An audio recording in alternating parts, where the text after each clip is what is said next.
Here's the freesia, the purple freesia. I've been waiting for this one to open up, and this morning, surprise, it did. It's just lovely. It's being supported.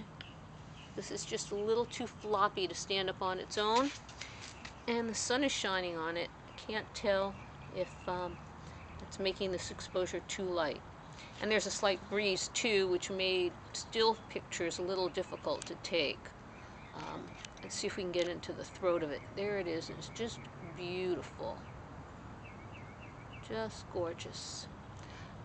I also wanted to show you a crinum that has just produced a stalk. And we're walking over to the other side of the garden. This is a crinum that hasn't produced a stalk lately. Did several months ago. But this is the magnificent crinum, and I just love how it produces this snake-like stalk that just comes out, and it's just magnificent. And I'll do a shoot when it opens up with all of its spiky little pink flowers. Over here, this is an ornamental plum, and that's starting to produce some little blossoms. Hidden away, tucked here. Really pretty. There's some bird of paradise that have decided to climb into this ornamental plum.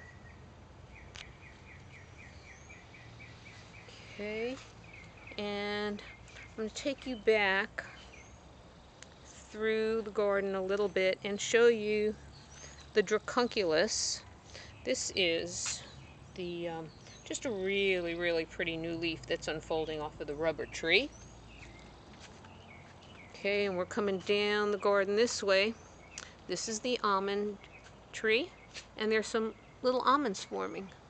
You can see this. Little almonds. Here's some baby almonds.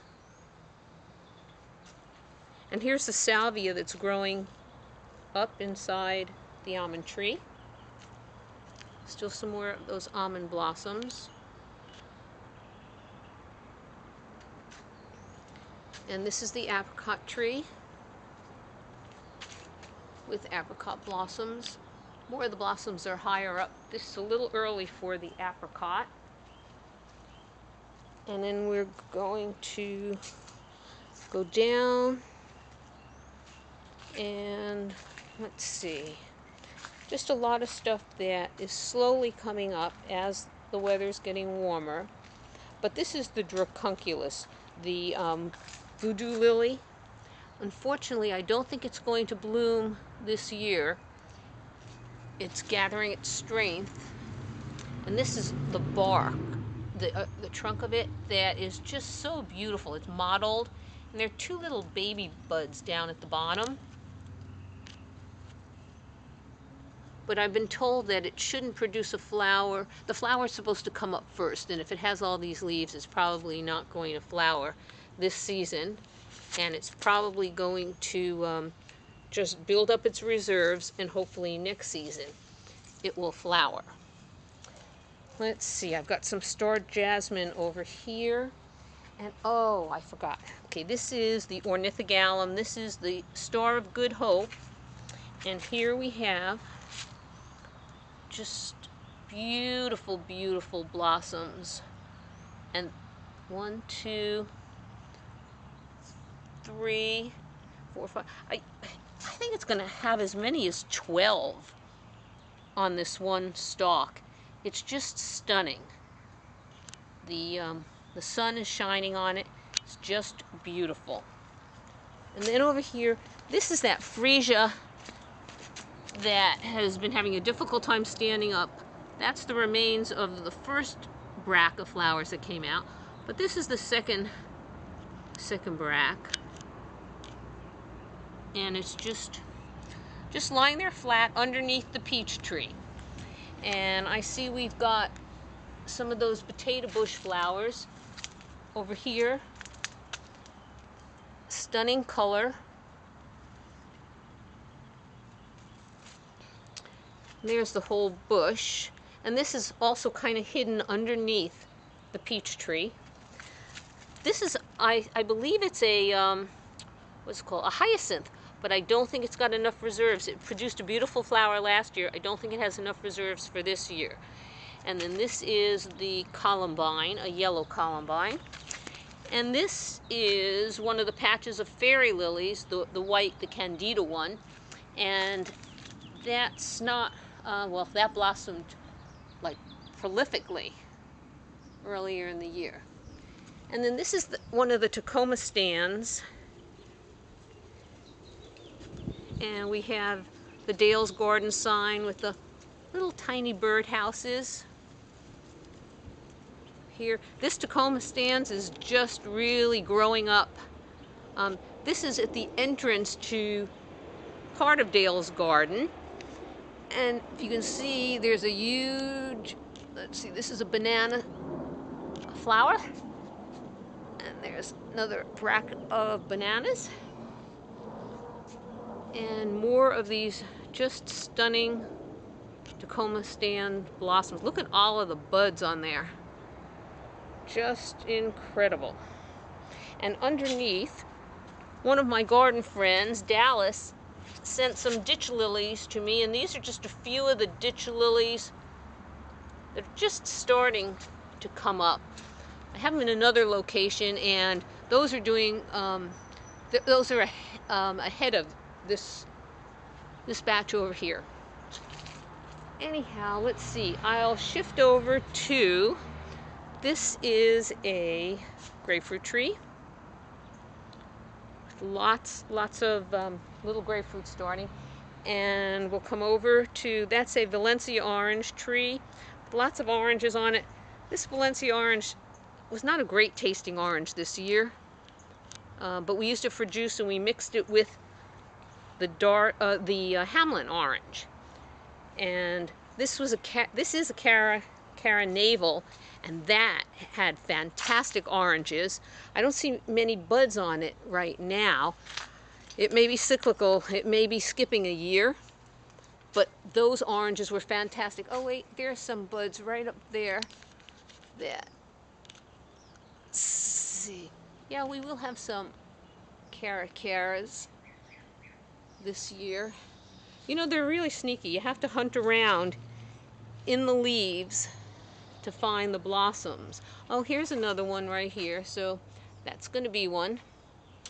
Let's see. Oh, and in here, there we go.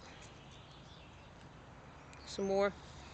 The movement's probably a little distracting, but I'm going to take you over. This is the Oro Blanca with those huge blossoms. Look how big those are.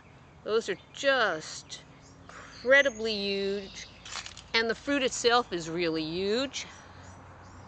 And we're going to have a lot more of it this year than we've had in previous years. And the fragrance is just intoxicating. It is sweet and gorgeous. And across from the Oro Blanca is the Dorset apple.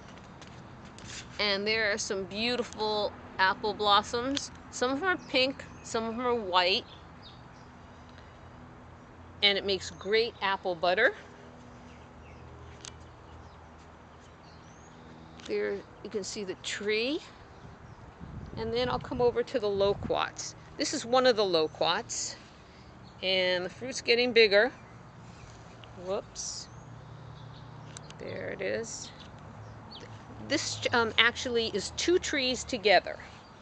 And one is the advanced loquat. The other one is, gosh, I forgot the name of the other one.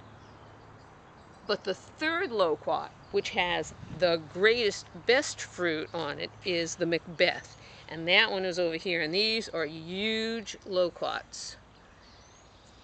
We just have to make sure that we protect it from the birds, because the birds are already on notice. They love these loquats. Look how big it's going to be. Oh wow, they're going to start to turn yellow soon. Just fantastic and yummy. Grapefruit. Okay, here's some of those ditch lilies that are just ahead of the other ones. Can't wait till I see some flower stalks coming out of them. This is a plumeria. It's a rescue plumeria, rescued from Hurricane Rita. And way in the back here is the epiphyllum, the ceres, that produced that beautiful, beautiful white flower. Doesn't look like much, but boy, that flower was phenomenal. The best flower of the year. And then over here we have an elephant ear. Oh, and look, those figs, little figs. These are the black turkey figs. Little tiny, beautiful leaves. And the tree doesn't have many leaves on it, but it already has these wonderful little figs, and the mockingbirds are already standing in line to devour them.